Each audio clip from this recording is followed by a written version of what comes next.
So I'm passionate about this subject for many reasons. My previous position as public information officer for the Winchester Police Department, I was in charge of posting folks who were wanted throughout the community on Facebook and other social media outlets. And as we started to continue to post these crimes that now I know are attributable to addiction, I started to wonder why. Why are people shoplifting? Why are they committing these crimes? Why is there credit card fraud and all of these other things going on? And as I started to get more involved in the initial work, with starting up a coalition and looking at the overdoses that we had related to opioids, I realized that the reason was often addiction. And if you take it one step further, it was often mental health.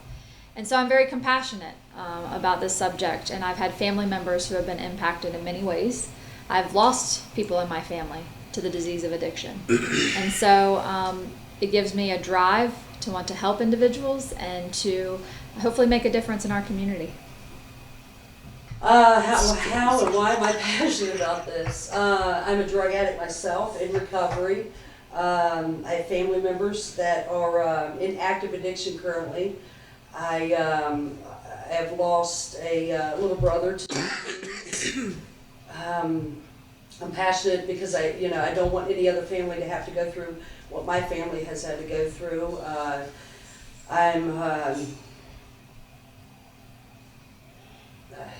Good gracious, that's all I have right now. Yeah. So. I am the mother of a recovering addict. My son has bipolar disorder, and about 5 years ago he was busted for possession of methamphetamines. And after his arrest, he was convicted and sentenced for a year. He had to wait 90 days in the Dallas County Jail in order for a bed to open up in the state rehab facility. And then he spent 90 days there and spent another 6 months after that in the facility in Huntsville for mentally ill and older prisoners, because he also has bipolar disorder.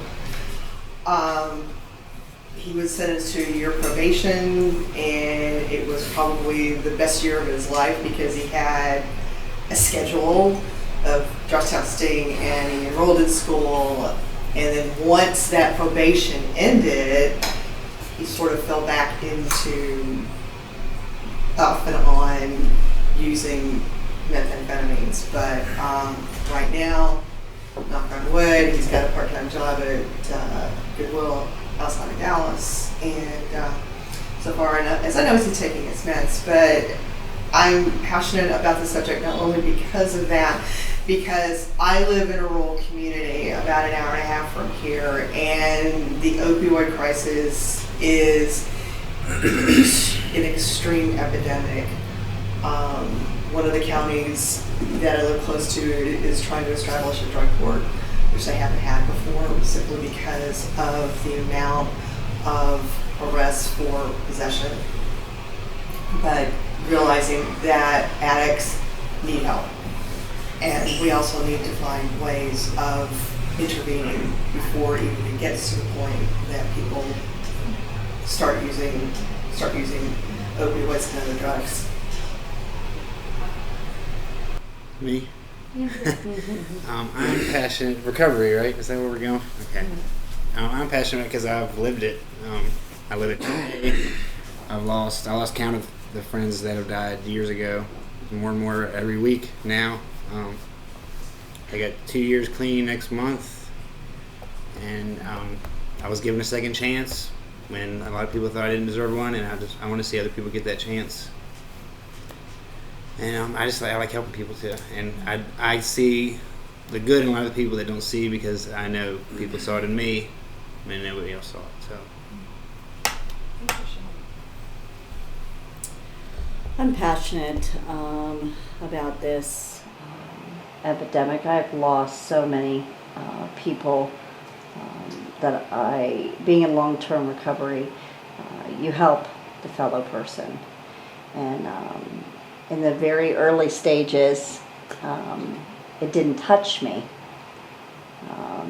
but it has touched me many, many times. And when I say touched me, it means people I've known personally that I've sat across from in situations like this that are no longer here. So I'm passionate to help those see that there is opportunity to getting healthy and clean, and I'm also, it's twofold. I'm passionate because I have young adults and teenagers that I don't want to see take a step in the direction of trying something and then becoming addicted. So. Awesome. I think my passion comes from sort of me being a byproduct of the disease. I was adopted by my aunt because my biological mother is actively active in her addiction, and she was at the time that she gave birth to me. So I saw sort of like the goods and bads and negatives of what comes from being a child to a parent whose drug use has taken over. So that makes me passionate about helping others, especially parents and the women in our program, just to make sure they don't follow that same path. Well, I'm passionate about this because I spent most of my life battling the addiction, not only of drugs, but of alcohol. And I just want everyone to know, everybody I touch, I want them to know that there is a way out. And that, you know, you don't have to wait until you're old like me, 52, to finally get it. And, you know, it's amazing the support that you can feel in the community when you gather addicts together and have a common goal of staying clean and sober. And that's what I love. That's what I'm passionate about. And of course, I'm dealing a lot with the God factor within recovery. You know, the first 3 steps of recovery state that you have to deal with something greater than yourself that's going to restore you to sanity, and finding that higher power and tapping into that and being able to turn your will and your life over to his care. So that's what I'm passionate about, because I see every single day kids, parents, community coming together, fighting this addiction, doing it in a way that's productive, and it's just encouraging to see. So I'm here because I don't want to see anybody else suffer if they don't have to. Mm-hmm. So that's kind of why I'm here. That's awesome. So our community really saw the opioid epidemic, right, as everybody phrases it, and we've sort of shifted now to calling it the addiction epidemic, but we saw the increase between 2012 and 2013 when we went from 1 death to 21 deaths in 1 year, and then we just continued to see it increase. Thankfully, between 2017 and 2018, we did see a 45% decrease, but now we're starting to see our numbers go up again.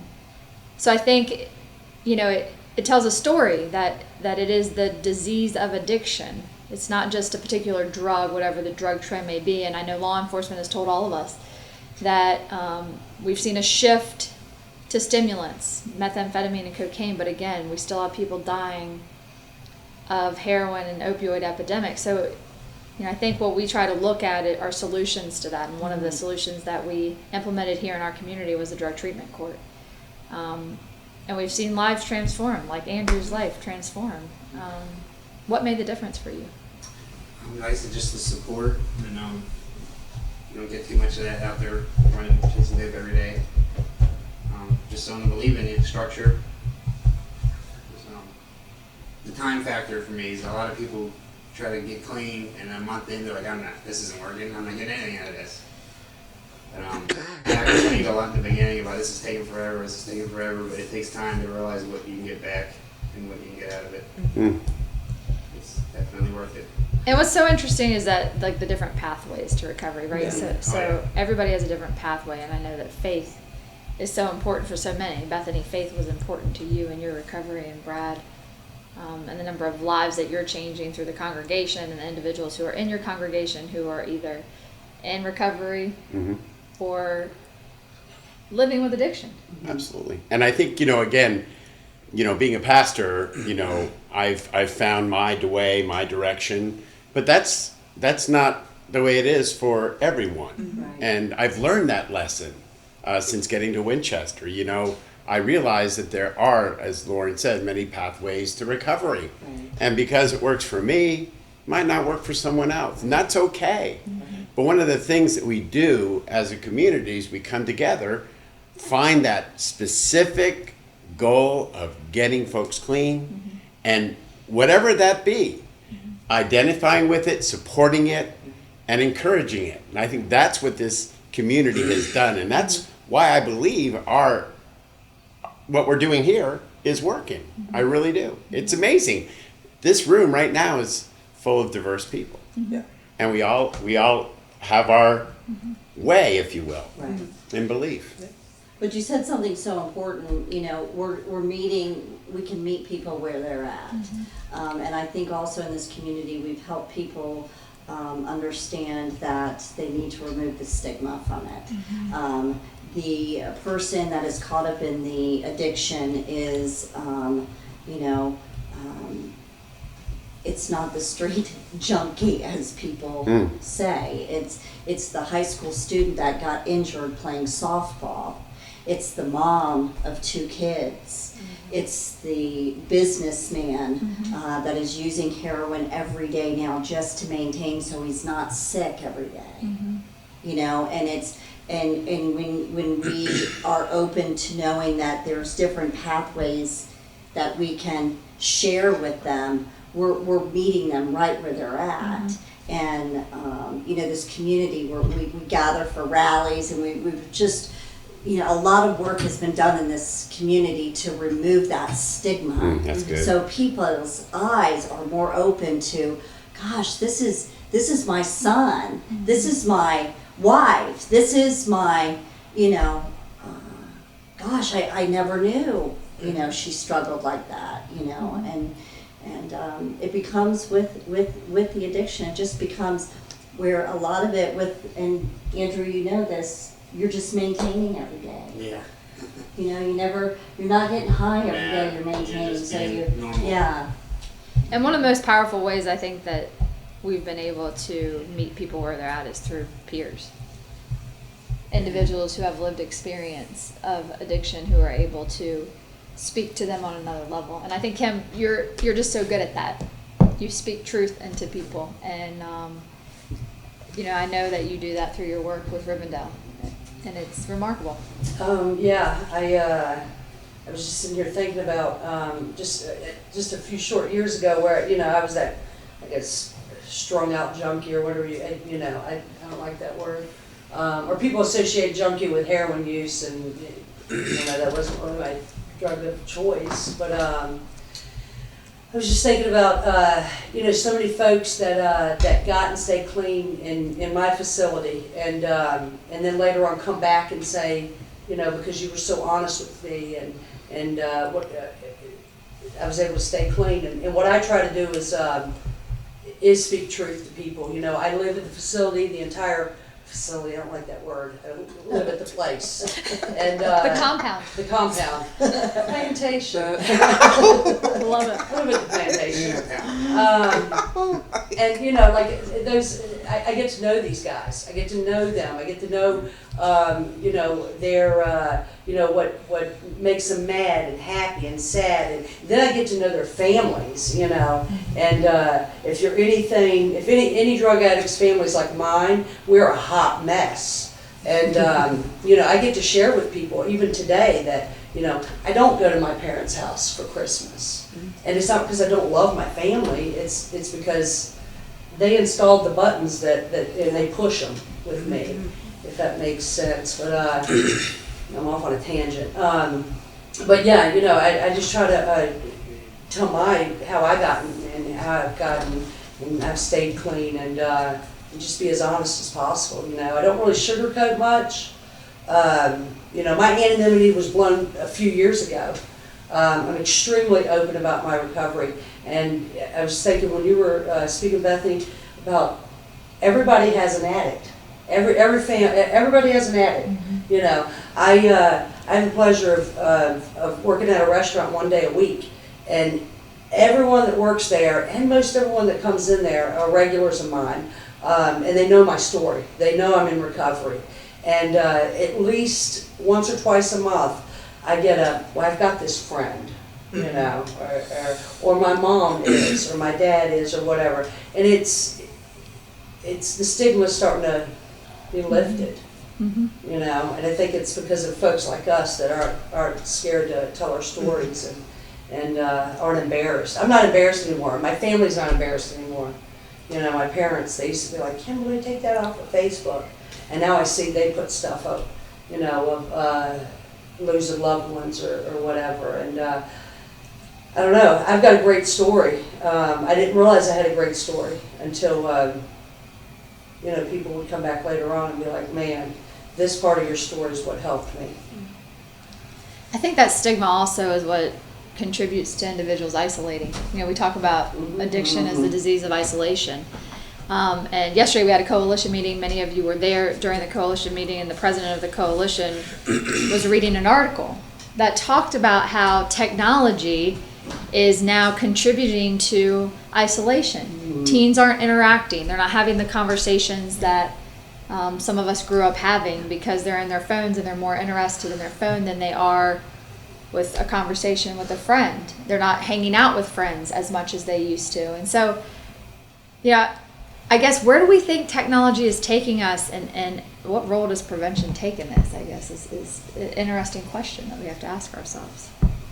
Not a good place. Yeah.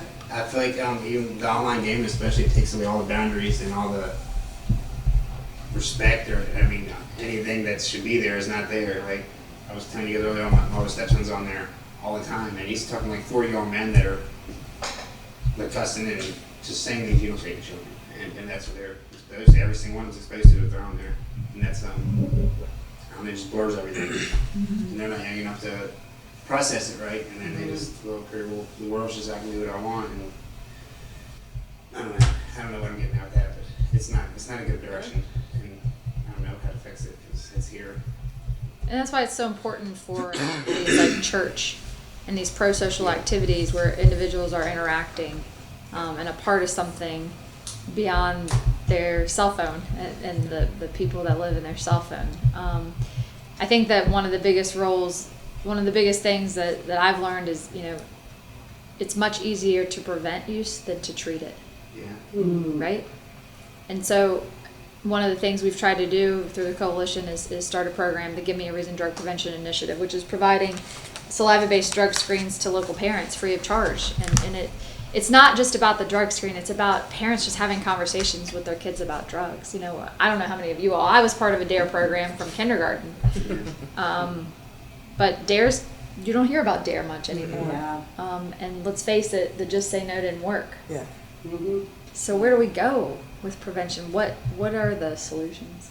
You know, prevention's key, and I think what Kim said was kind of cool. You know, us being able to come out, if you will, of the closet. Let's put it that way. Coming out of the closet and saying, you know what, I struggled with this. You know, I have a story, and you know, it's a story of destruction, but it's also a story of hope.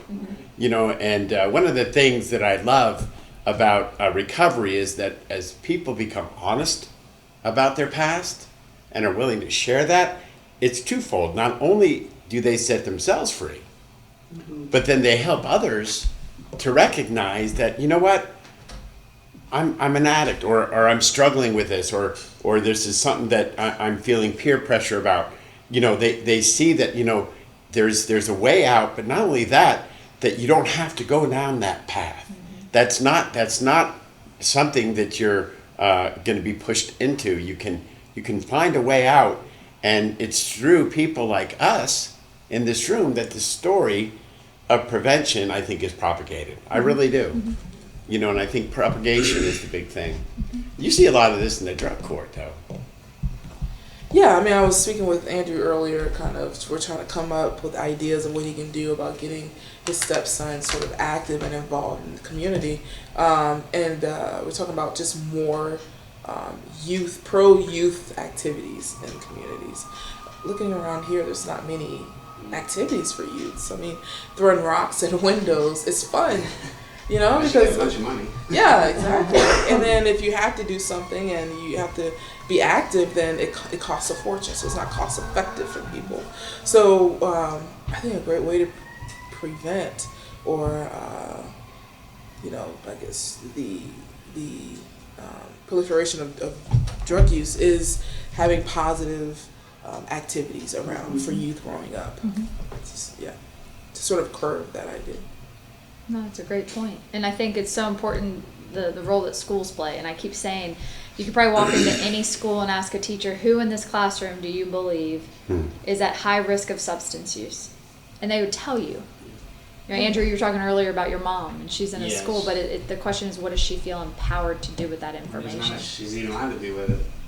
Because you got parents threatening to sue, and like, the principals don't want you to say anything to the kids, but she personally does things outside of the school that she could probably get in trouble for, but they're not allowed to really show much. I mean, you can report to child services, but what does that do? It causes a bunch of problems. You know what I mean?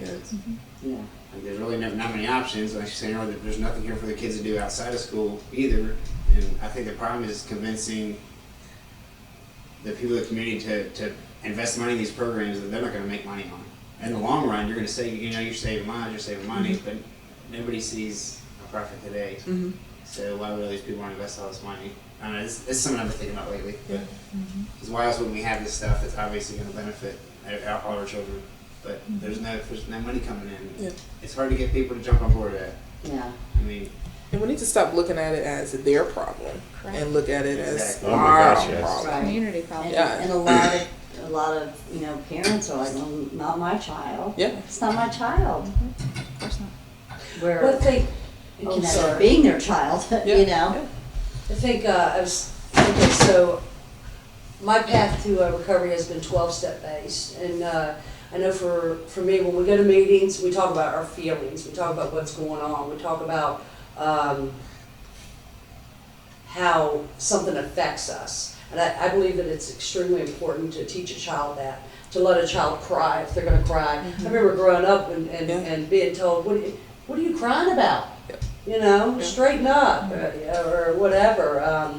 And I made the same mistake with my daughter, who's now 22 years old. And what I'm trying to do with my grandson is when he does start crying, to let him do it, you know. And then my nieces and nephews that are older, asking them how their day is, and letting them tell me how they feel about their day, and not telling them what their feelings are, you know. I do believe that the disease of addiction is a feelings disease, you know, because through step work, I've learned that I've processed all my feelings the wrong way. They've all been processed and filtered the wrong way.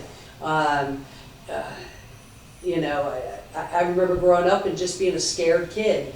It wasn't I was scared of like somebody hitting me or something. It wasn't that kind of scared. It was scared of expressing myself. And I think that it doesn't take money to ask a child sincerely, how are you feeling right now? Like, what's going on? Tell me about what's going on. You know, that doesn't take money. It's. I do believe the only solution is love. That's what I believe.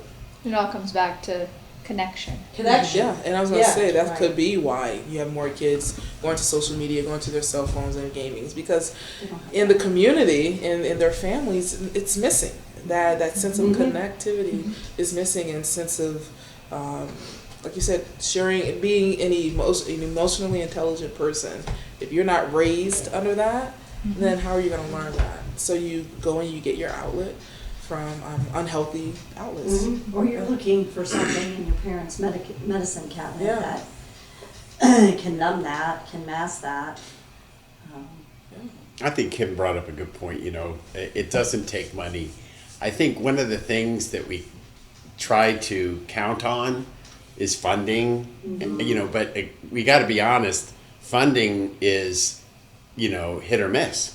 It really is. And I know the coalition does all they can to garner as much funding as possible. But, you know, the way I look at it, you know, one of the things that makes us successful, not only as a coalition, but as a community, is that we're training people, not just peer recovery specialists, but we're training folks that have influence in the community to be vocal about what's going on. And I know this, you know, of course I teach at a church every Sunday with hundreds of people, and you know, I have contact with organizations throughout the week, but my circle of influence is really those around me on a daily basis. Yes, I have big, large forums to be able to speak, but I'm most potent when I'm dealing with folks one-on-one. And they see what's happening and they want what I've got. And it's funny that, you know, we talk about all this, but we can really make a life change in someone's world if we just, like you said, communicate, show that compassion. That's why you're here, because of that compassion. And I think that that is one of the greatest tools that we have. Like Kim said, telling your kids, I love you. You know, I grew up with a dad, and please, Dad, you're in heaven, so forgive me for saying this. But, you know, it was hard to hear. In fact, I seldom heard it. And then I thought, well, what am I missing in life? You know, and I had to find vehicles to try to reconcile that. So take that off. I don't want my dad to hear that in heaven. Because you didn't just hear it. And dealing with drug court, the coordinator of the program, we try to encourage parents to come out. Come be a part of you know, your children's lives and see what they're doing. Understand what treatment is. Understand what the disease of the addiction is. Because a lot of family members don't get it. And like you were saying, Kim, you don't go around family for Christmas because they press those buttons.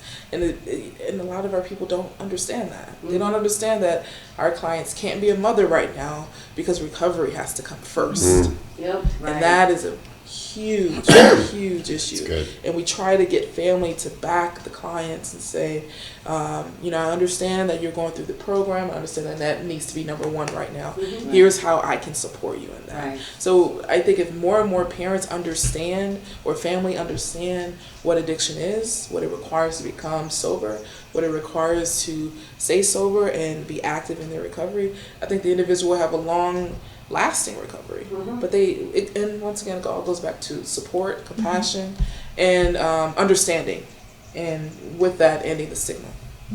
Yeah, one of the things we do at Riverdale, every night dinner's ready at 5 o'clock, and we sit down, and there's no pressure what we talk about or whatever, but we sit down for a family dinner, because a lot of the clients, they didn't have that.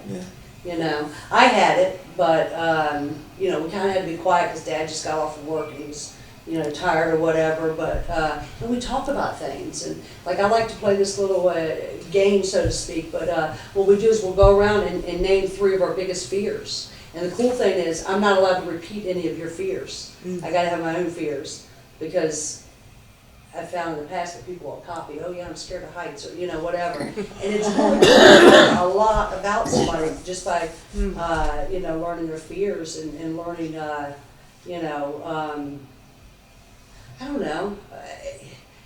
I don't know your favorite color, and we're good friends. Like, I know it sounds stupid, but. I know yours, yeah. I know yours. Well, I just said it. but still, you know, like, it's cool to get to know that kind of stuff about people, you know? Yeah. Well, and I think too, we haven't talked about this, but for some of us, relapse is part of our story. Absolutely. You know, and I think sometimes we give up way too soon Yeah. on our addict and our loved one. Right. I know it, you know, I've been in and out for years, and people gave up on me, you know?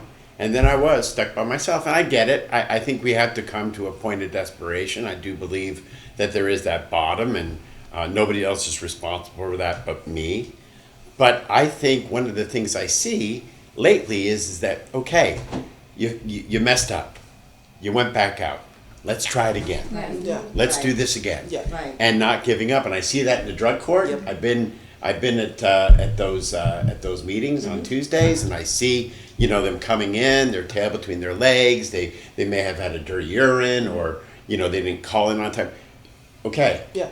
Yeah. Here's a consequence, but now let's keep going. Let's keep moving forward. And I think that we have to realize that, you know, it's just it's not a first time recovery thing for some people. And you said something so important. It's let's keep going. Yeah. It's not we're going back to start and you're starting over. Correct. Right.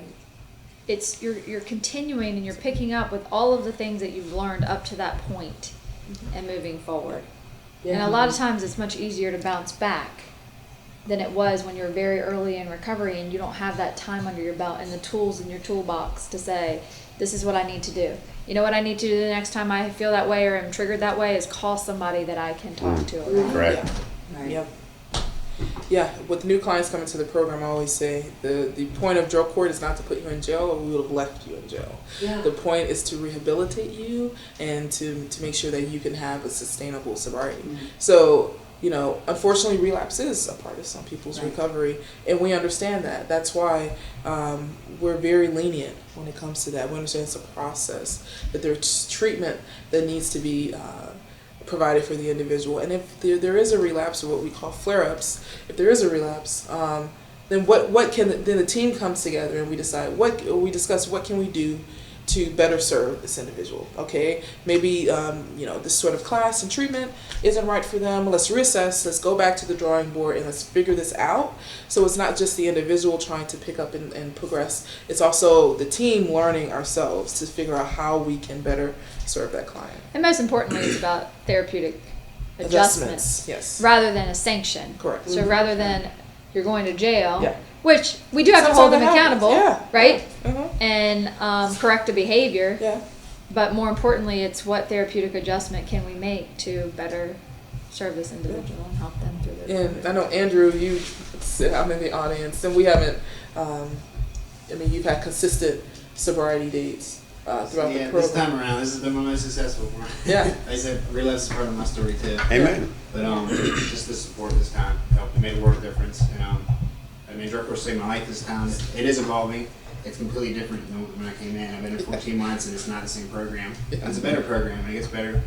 I think every change y'all make is usually better. I mean, it's There's a couple. No system's infallible, but the fact that you have people on here that care, I think the biggest factor is you guys have the peer recovery thing, and you have addicts insight.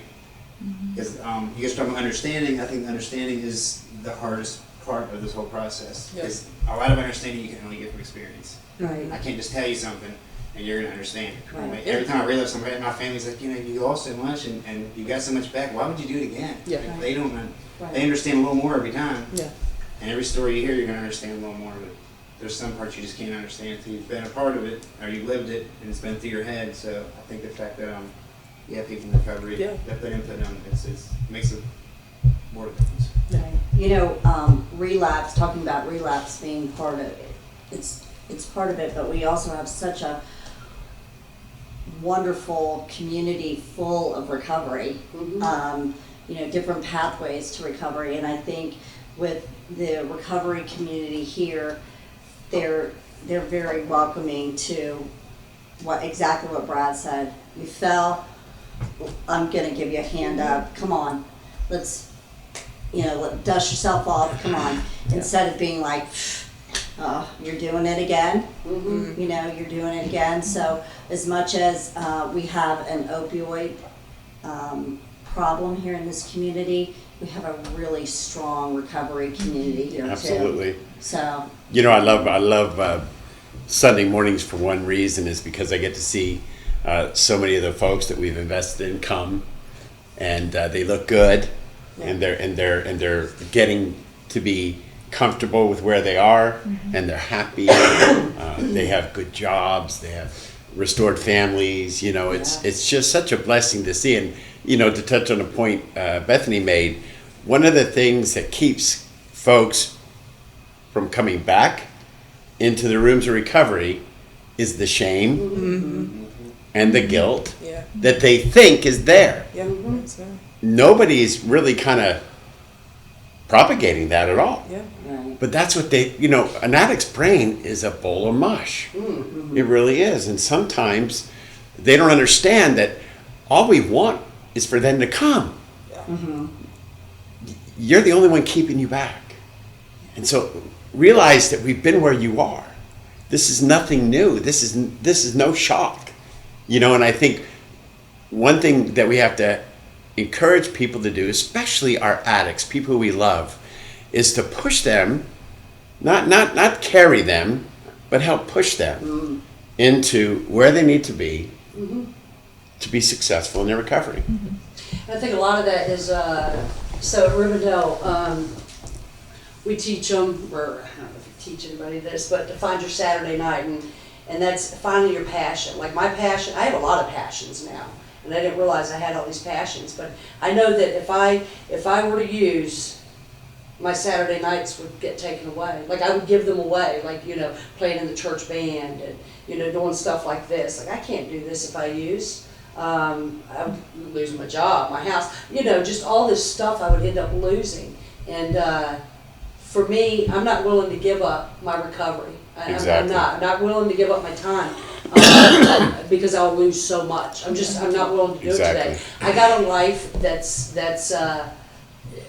just not worth losing. My life is not worth losing today at all. I mean, I can't think of a reason to use. I really can't. And just having your family welcome you back. You know, I just got back from a trip to California, visiting a brother I hadn't seen for 10 years. Last time he saw me, I was higher than a kite, stealing his medicine. And, you know, just to, you know, to leave me in the house alone, in his house, alone. When they ran an errand, I got to sit there by myself. And knowing that I'm not going to ravage his house, I'm not going to steal his stuff, it's just amazing, you know. And Kim, like you said, those little things, you know, I'm sitting here in this house, I'm going, what am I doing here? And why isn't he here with me? And whenever we meet on a coalition day, you know, we hear about the different phases people are graduating into. We see that movement. And we see the successes. We see it all the time, Kim and Bethany. You know that. You know, every time. And yeah, we see those who fail, those who mess up. But we do. There are people that are doing well. You know, buying homes. Buying new cars. You know, having kids restored into the family. I just, you know, we think about the opioid crisis, but I see a light. Oh yeah. There is hope. And I say, you know, just as you hear of overdoses and people overdosing every day, there's people recovering every day. Absolutely. And like you said, there's people getting their kids back.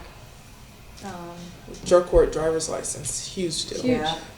Getting their GEDs. Yeah, GED. Just having a schedule for them. Bethany's a testimony to that. I mean, your life, it just...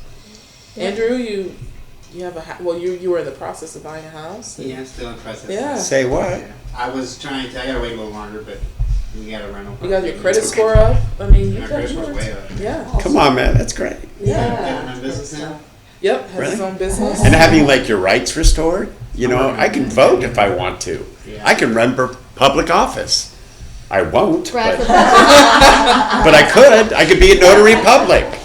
And I even got my gun rights back. You know, I mean, I have 12 felony counts. You know, how is that possible? Because you're doing the right thing. Exactly. I embezzled a ton of money, and I have a credit card that doesn't belong to me. Not because I stole it, but because I'm trusted with it. Okay. You know, That's good. that's crazy, and I Gotta- haven't used it against what I'm supposed to.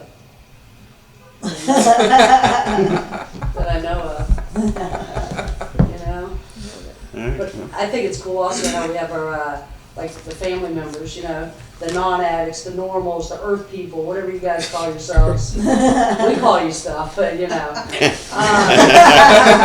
But like the support though, you know, I know where I am at Rivendell, you know, we have events and we invite everybody. I don't care who shows up, you know. The band, we've had people there that have been high, you know, I don't care, come on. Because we like to love on people, not in a weird way, you know, but like show them fun, you know, we have a lot of fun.